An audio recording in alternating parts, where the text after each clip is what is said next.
This is the product of ethnographic research I did at Lanting, which is in Zhejiang province, where I'm currently living still. This is arguably the spiritual heart, if you like, of Chinese calligraphy, because it was there that Wang Xizhi, the arguably China's most famous calligrapher, wrote the most famous piece of calligraphy. That's the Lanting Ji Shu, which is the preface for a collection of poems that he and his friends put together during a gathering to celebrate spring in 353 BC. I will talk more about this later. It's an important thing.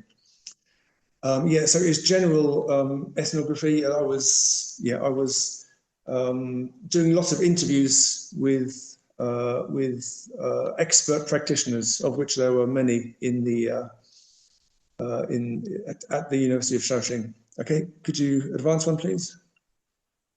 So this is what there's the Lanting Jishu. That's the arguably China's most famous piece of calligraphy. It no longer exists, or only exists in copies. The story is that one of the emperors liked it so much he had it buried with him, so it's now gone. Next slide, please. So this is what I'll talk about, if I can.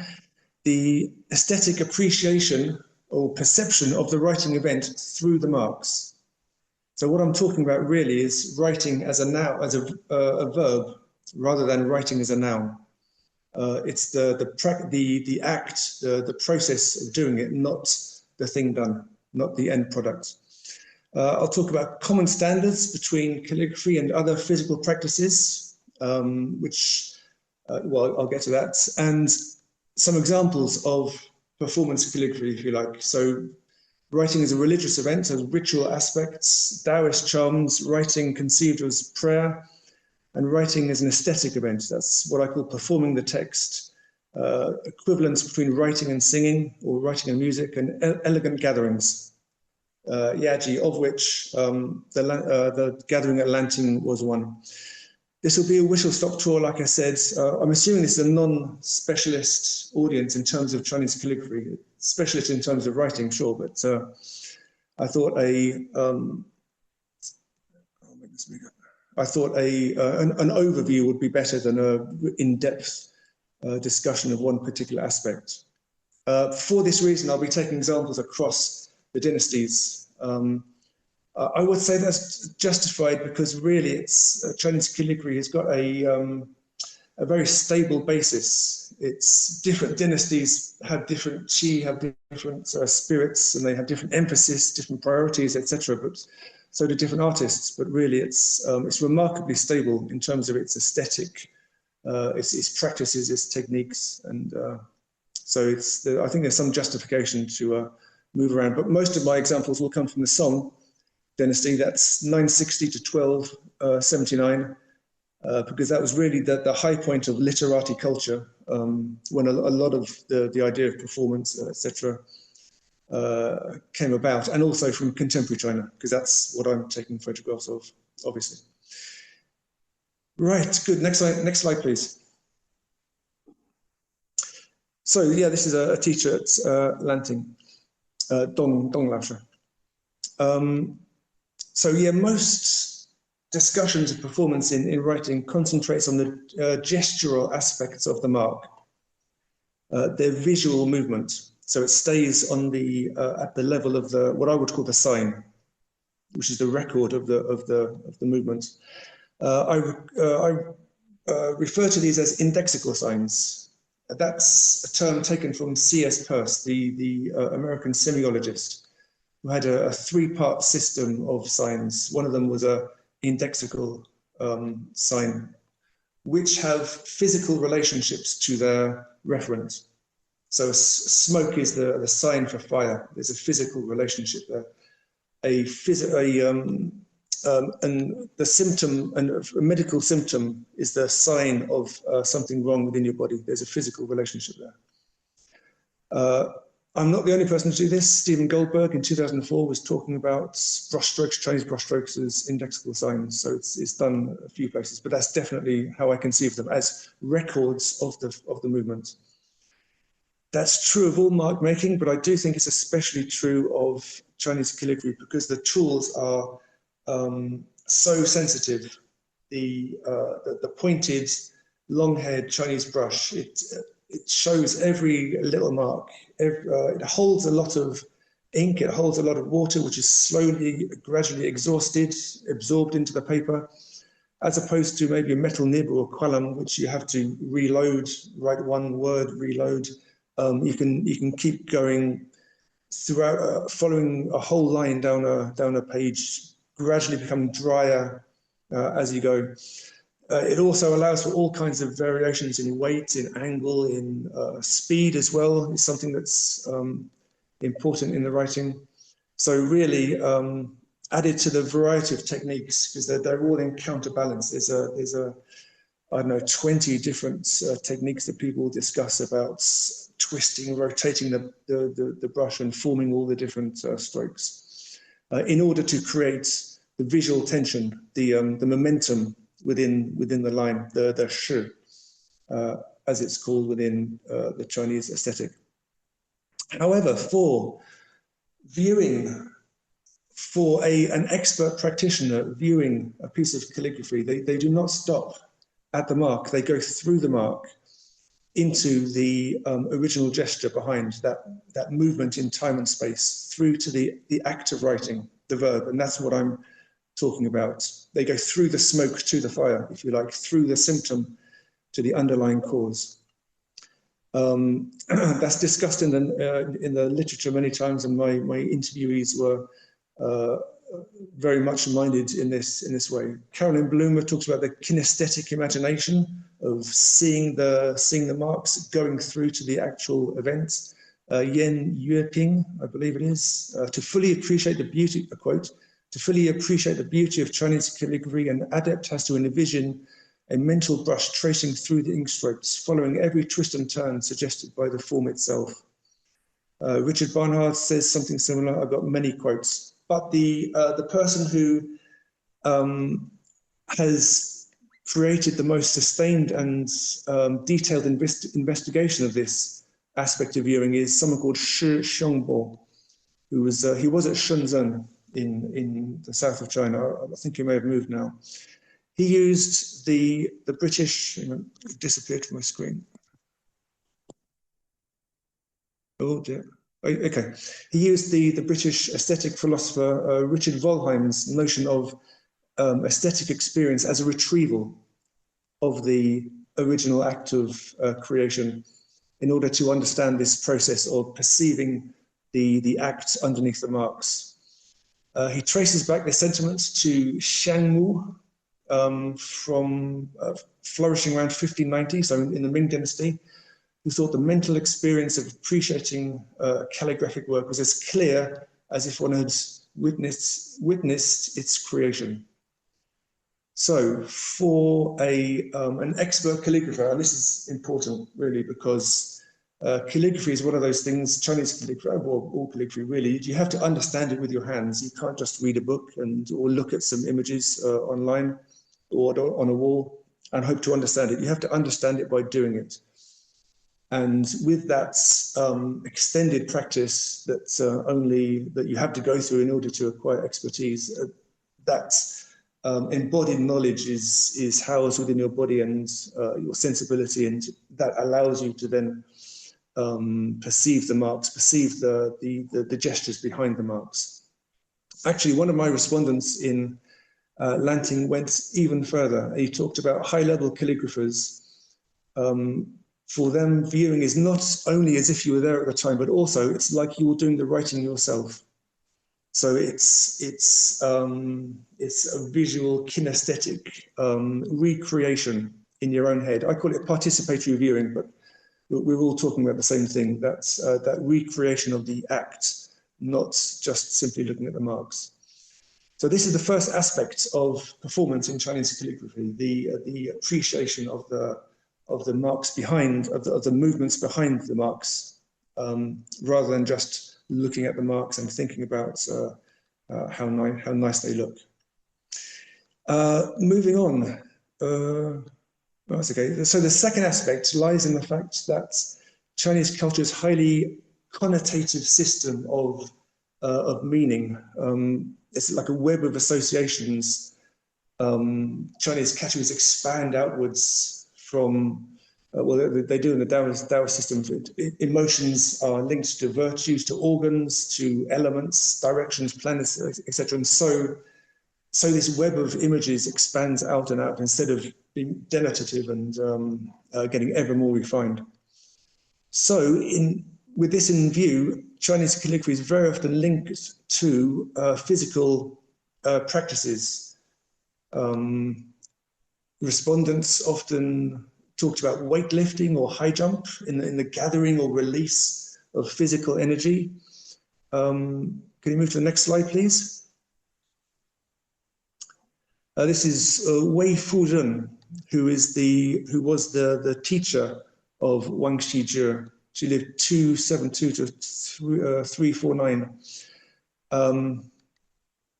And she often, she wrote apparently she wrote, it was ascribed to her, she wrote the diagram of the buttle formation of the brush. This is one of the first aesthetic treatises on Chinese calligraphy. And in it, she talked about Chinese calligraphy as fighting.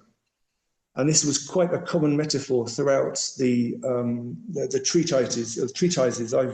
I've been through a great number of them, and fighting in its various sorts, battles between armies, but also individual techniques, is often how writing is described. Usually in the Tang and the Ming dynasties, but even the Song, which is supposedly more refined, more literary. Even then, you find Su Shi likening Mifu's brushwork to swordplay. So this is one link between a very physical activity, combats, and the act of writing. There is also the idea that breath is coordinated within as you write, or synchronized with the marks that are made. Which is an important feature of one's training as a calligrapher. Once one has become trained, it's ingrained within your system. But of course, this also links the practice to other physical practices such as qigong or tai chi in terms of their movements. This is mostly in the seal scripts, which are very formal, regular kind of scripts, less so in the cursive scripts. But also that regulation of the breathing. It helps with a steady hand and a calm disposition, and which is essential for writing, even quite energetic writing. So there are common standards between the writing of calligraphy and physical practice. So this is another aspect of performance within calligraphy. Next slide, please.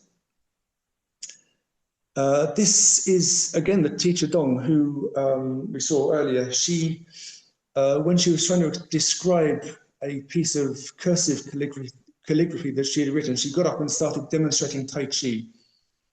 So she was talking about the central axis of the column of writing, similar to how one holds oneself with the spine at the center of one's limbs and coordinating the balance. She was talking about moving around your arms, flowing around left to right, but always coming back into bringing the energy back down to the central column. And that's what we can see from her writing here. This is the actual piece that she was describing. Okay, next slide, please. This is Huang Qingjian, and we'll do this quickly, but it's very common in Chinese art history for artists to apparently be inspired by things they've seen, physical things they've seen. So dances, famous dances, sword dances. This is Huang Qingjian, who was apparently inspired by the sight of oarmen in boats heaving on their heavy oars up and down the Yangtze. These stories are probably apocryphal, but you can see in the muscular and strenuous strokes that he's put down on the paper. This is his late style.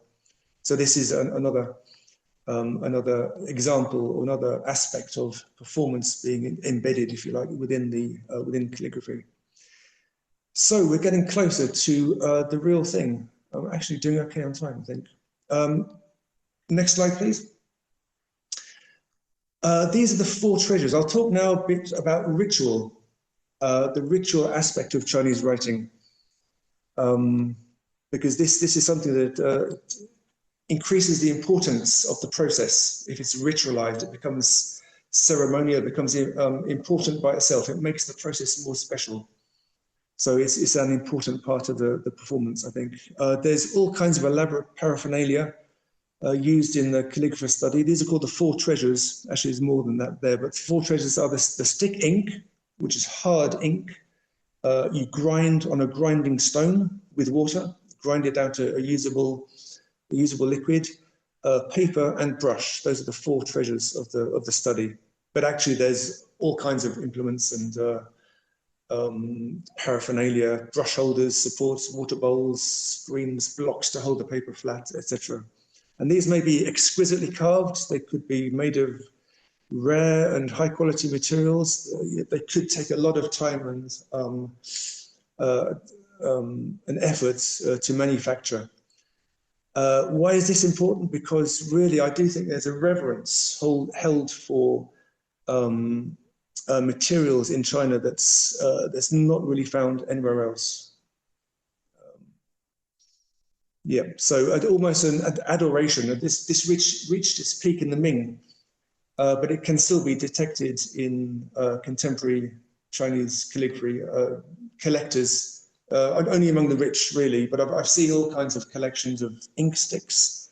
Even I find it difficult to imagine someone in the West collecting tubes of paints. It's maybe if they were used by famous artists or had some historical significance, like the first tube of a particular color, but really it's a stretch to imagine it. But I do think there's a level of respect and even a reverence for materials in Chinese calligraphy that doesn't really exist outside of that. De Groot, in his 6-volume study of Chinese religion, noted the respect held for paper in the Qing dynasty, especially, with odd scraps, torn shreds, carefully collected and ritually burnt. And even a quote, a very high cipher of demerits to throwing away lettered paper in an unclean place or defiling it with dirt. So this is something that's gone on at least back to the Ming and before that. So that's, I think, an important, the ritual is an important aspect of the writing. In the writing of sacred texts, that extends not just to the implements, but also to the process of the writing. So one washes one's hands, burns incense, conducts oneself in a particular way. And also the grinding of ink. The grinding, I said we had hard ink, which you have to hand grind. Obviously, people use bottled ink a lot now, but in the past, this was ground down, and it's considered a meditative preparation, a meditative process. There's a famous poem that describes the ink grinds one as one grinds the ink. So as you grind slowly, moving around repetitively, rhythmically, grinding out your ink, so your mental process is calmed down and you're prepared for the writing process. The ritual aspects can be seen even more clearly in the writing of Taoist charms. Next slide, please. Here is an example. A few Taoist charms from a book. These are, what is a Taoist charm? These are abstract written compositions. They're illegible to the majority of people, and therefore thought to represent some kind of higher writing of a higher order. But they are readable by shaman who produced them, and they produced them in trance states. They're possessed by a spirit, a god, an ancestor, or somehow imbued with divine power. And actually, it's the divine power that's writing these. They're not afforded, they're not signed or anything, and they're not afforded any great social status outside of being a shaman. They just go back to their everyday jobs. Generally, they petition the spirit world for assistance with activities, good health, luck, protection from danger. But they may also help harmonize Taoist polarities and ensure you're living in harmony with nature. I wrote a few myself during COVID and put them up. I have to say with mixed results, but anyway.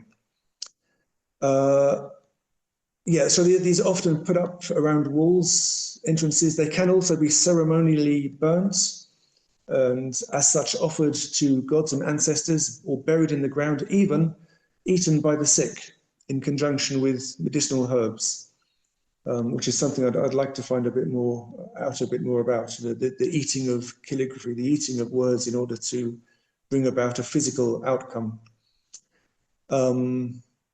Yeah, the group even notes that they can be incised into people's skin to increase their effectiveness. They require complex esoteric preparation. So it's all kinds of very complex rules govern their preparation. The temples, geomancy, the nature of the festival, the auspicious timing, which is very important. The appropriate attendees. This would be witnessed as an event to look at. And of course, the writing requires correct procedure, reciting the correct incantations and having the prescribed gestures by the healer, the shaman. A quick quote by Cho. At each step in the ritual process, the healer moves and transforms his chi. That's his energy as he meditates on the task. So with every brushstroke when writing a charm and with every ritual gesture, he gathered and focused his emotive power on his performance, just as calligraphy, dance and other arts translates kinesthetic energy to reflect the artist's inner character. In Juyo rituals, that's this kind of ritual, these activities literally translated energies into words. So that's the writing of Taoist chimes. So the dance to movements of the Taoist shaman would mediate between the wandering calligraphic line of these charms and the patterns of stellar constellations, which are an important part of the Taoist system. And according to Legacy, the popular Taoist belief is that the instruments for writing Taoist charms are themselves so powerful that they are capable of defeating not only gods, but are also hostile towards animals and men. Hence the highly ritualized precautions which govern their use and control the inherent force of these materials. And I guess you see a modern equivalent. I lived in Taiwan for about almost 10 years, and I would see Taoist charms up even in quite modern convenience stores, even not necessarily traditional places, in order to protect them and bring about some outcome. But I guess the modern equivalent is the writing of red banners for Chinese New Year, which are put up around the door, both sides on top, to affect the material world. Often they're about acquiring money or prestige, or maybe just wishing for good luck. Anyway, so this brings us on to writing as prayer. Could you move on to the next slide, please? Here we go, writing as prayer. This is a temple very close to me here in Wenzhou called Toutua Temple, and it's a fairly common scene. People write out the Buddhist scriptures. This is a Buddhist temple. Actually, this is the Heart Sutra, the Xinxing. Devotees gather, they prepare themselves. As I say, writing of texts requires usually some kind of preparation, at the very least, washing your hands.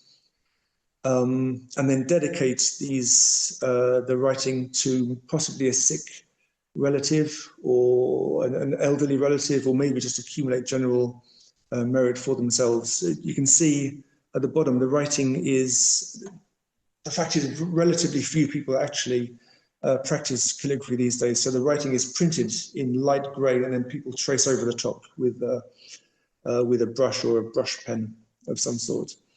And these written prayers are then presented at the altar. You can see the Buddha there. They're in a tray, but it's quite a big fat pile that was there, and there are two different kinds. One was a Shinjing, definitely behind, nearer the altar, nearer the Buddha. I'm not sure what it was. But it's a devotional act intended to alter or affect the material world or the spiritual one. So the very fact that you took time to write this out yourself, adopted an appropriate state of mind, carried yourself in the right manner, and put the effort in, dedicated this act of writing to someone. So this is the performativity of the act being important rather than the object produced. Right, we're getting closer to the real performance. We'll talk about writing in public. Can you go to the next slide, please? So writing in public, this is something that's actually, we don't see a lot of it in the West. I mean, when do we really see people writing in public outside of an educational context? Not that often, I would say. Possibly people recording marriage vows, or written agreements that need to be witnessed, or presidential signatures on executive orders that are displayed proudly to the cameras afterwards. But actually, how much writing goes on in public? Not a lot, but it is something that will catch my eye. These are all taken from my wanderings around Shaoxing and Lanting. Back in 2019, I was there, by the way. So some examples we'll go through quickly. In the top right, there was a guy writing, I guess, a highly regarded calligrapher, writing out calligraphy, which was then auctioned off on the spot. This is just in a public square in front of a shopping mall. Going down, there are some schoolgirls. They're writing out copying out the Lanting Jishu. Every year at Lanting, they have a ceremonial festival to mark the date of the gathering back in 353 BC when Wang Shijie wrote the most famous piece of calligraphy, and that was happening outside. I attended the one in 2019, and that's happening outside. It's a big deal. There's TV cameras, national TV cameras. There's top politicians with heavily armed bodyguards. It's very it's an important do. Going down one more, still on the right at the bottom. We'll go around clockwise. This is a fairly typical scene, actually. This is the opening of a student exhibition. And at the opening, the teachers all got together and wrote calligraphy, encouraging positive messages like be calm, enjoy yourself, etc. And the students gathered around, watching attentively, applauding, even gasping in amazement sometimes. I'm not sure how genuine that was, but when teachers make particularly vigorous gestures. But at the start of exhibitions, it's very common to have a scroll and people writing calligraphy. Even the opening of a new shop or some special event. It's something that would catch my eye. It's not something that one encounters, I don't think, outside of China. Moving along the bottom to the bottom left, this is another very common scene, the writing with water on concrete slabs, the slabs providing the kind of structure, if you like. A man in a what might be called a ma bu stance, which is a Tai Chi-like stance. It's because his brush handle is pretty short, but still it has relations to Tai Chi, even that. And there's people exercising in the background. It possibly relates to a kind of exercise. There is a feeling that calligraphers last longer, they live longer because they know how to control their breathing, they know how to calm themselves down. And there is actually some scientific basis to this idea. Going up is another photograph from the same opening at Lanting the same opening of the Calligraphy Festival. These are two, I assume, world-renowned calligraphers writing. They're being interviewed at the moment, so they're right at the stage at the back. Probably a bit small to see, but there were two of them. Their calligraphy is being displayed. And at the top is the start of the students' exhibition. We had an even more elaborate performance where students and teachers wrote one character each, and this communal piece of calligraphy, large characters, was then hoisted up and displayed on the side of a building. It was a Chairman Mao poem. So I assume the aspirational tone of the poem and the fact that it was communal also reflected the underlying ideology of the educational authorities. I wrote the first line of the poem. I didn't realize it was the first line actually at the time, but I realized when looking at it afterwards. It wasn't a great character. I should have put a bit more weight into it as it was the first one, but too late now. Okay, so those are the ceremonial public aspects of writing. And so this is something to watch. This is a performance. Most of my respondents at Lanting didn't hold them in particularly high regard. They just thought they were devised to enrich the event, to make them more interesting, more important. The writing itself didn't really have any artistic value. Obviously, the written word has a very high status within Chinese culture, so it can imbue events with elevated status. Now, stories of virtuosic writing in public are quite common in the history of Chinese calligraphy. According to one respondent, people like Su Dongpo, Huaisu, Zhang Xu, these are famous cursive calligraphers of the last two only from the Tang, were the stars of their day. People would buy them expensive paper, fine brushes in order to seduce them to write in public. Now, in order to watch them do it, now this is a performance. There's nothing else it could be called. The first such story apparently is of Shi Yiguan, who in the Han Dynasty, that's 25 CE to 220 CE, so 1,000 years ago. Sorry, 2,000 years ago.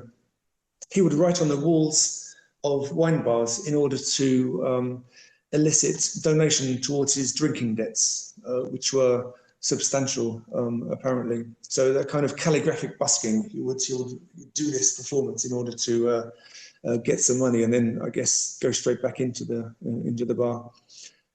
Next slide, please. I'm afraid we're almost out of time if we want to have any questions. No worries. I'll jump right to the end. Writing public, elegant gatherings. That's literati figures of, here's an elegant gathering.